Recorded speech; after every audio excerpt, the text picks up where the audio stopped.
Birds are literally a part of the animal tree. We've had them for centuries. They have shown up on cave walls.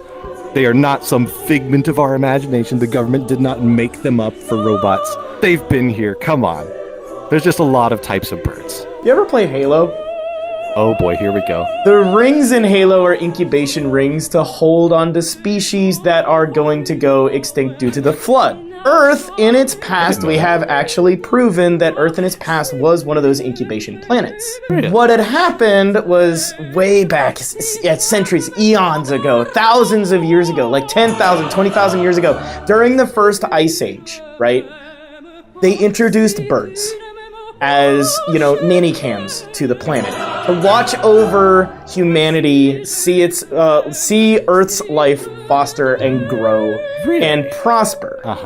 So over time, as humans evolved, as they became hunters, as they stopped being gatherers and started becoming hunters and started penning up animals for their food and started claiming their land as their own, the birds had to adapt to these new living arrangements. So you get smaller birds like your crows that are really smart. They can make whatever sound they need to. Have you ever heard a crow make a camera shutter sound? It's insane. I've heard that, yes. So that is actually them taking a picture to send back to the original beings that sent us the birds to watch our growth and to watch life prosper on the planet. I can't do this. I can't fucking do this. All right. So I can't finish that. Oh my god. Amazing. Did you hear? He was like, for 2 minutes. He was insistent. I was like running through like all the bird facts in my head, and the crow thing came in, and I'm like, they're taking pictures. They're sending them to the mothership. They're studying chemicals in the water to turn the freaking frogs gay. Like, I went full Alex Jones. Jesus. Oh. There is a very cool story I learned about that I forgot the actual name of the study. I'm just going to call it the Tree Octopus. Project of university students built a fake website, and it was all about the Tree Octopus. They talked about its breeding habits, where you could find it in the world, how you needed to save it. It was endangered. All of it made up. And they they gave it access to some like 7th grade students. How old would they have been? Like 12? Pre-teen age students. Specifically to study, could they discern fact from false, of like false claims. And the only hints, it linked out on occasion to other websites and appeared to have reputable sources. It had doctored photos, doctored video, and there were just sprinkled in hints of this is clearly false. They talked about how the name of this tree octopus was translated into different languages like Yeti and Sasquatch. And that my God. Sasquatch was a natural predator of these tree-dwelling octopi. When it was explained after the fact, hey, this was a hoax, there is no such thing as a tree octopus, we just wanted you to understand that you can't believe everything you read on the internet. They experienced arguments from the students that were like, no, they exist and we need to save them. So let this be a lesson. When you see something online and it looks good, it's pretty, it has links to outside sources, you're allowed to still question it. I actually wonder how much of like human history is situations like that. Like, how did we come up with dragons? How did we come up with like banshees in the woods and shit like that? Like, I was reading a story where ancient hunter-gatherers would hunt in the woods, obviously, but they never hunted at night because of the banshees that would scream at night. And they would come up with these like wonderful stories, these hugely imaginative stories, you know, on how we got like banshees to exist in folklore and everything like that. Turns out what they were hearing was a cougar in heat, like a mountain lion just screaming out in the void. If you've never heard a mountain lion scream, like, it is blood chilling. It is so terrifying. I don't blame like our ancient like ancestors from being like, that's fucking haunted. Moon's haunted.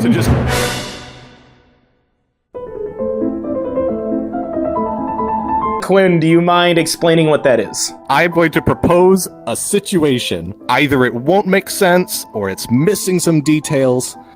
And there's a plausible explanation. Raeal's gonna figure out what the solution is, like the resolution behind this, by asking me yes or no questions only. So it would be real easy if he could just ask, well, how did it happen? And then I'd have to tell him. But no, he gets to narrow it down one by one with, did this happen? It's similar to 20 questions. The situation is, a man exposes a portion of his anatomy in a public place. And in that instant, kids cry and scream. The kids' parents are there and aghast. One father has to be restrained from trying to tackle the guy. And the man is escorted away quickly. And he loses his job, but he's not arrested. So, explain. How did this happen? At the time of this exposure, were his pants around his waist? Yes. Okay. Did his shirt remain on the entire time? Yes, it did. His pants and his shirt remained on, which leaves the fucking ankle. It's always the ankles, chat. It's always the ankles. Or shoulders. It's always the ankle or shoulders. Was he wearing a mask? No. Were the socks and the shoes on? They were. They stayed on, yep. So he's fully covered up. What could he expose? Did he fucking roll his sleeves up and he showed, like, a tattoo?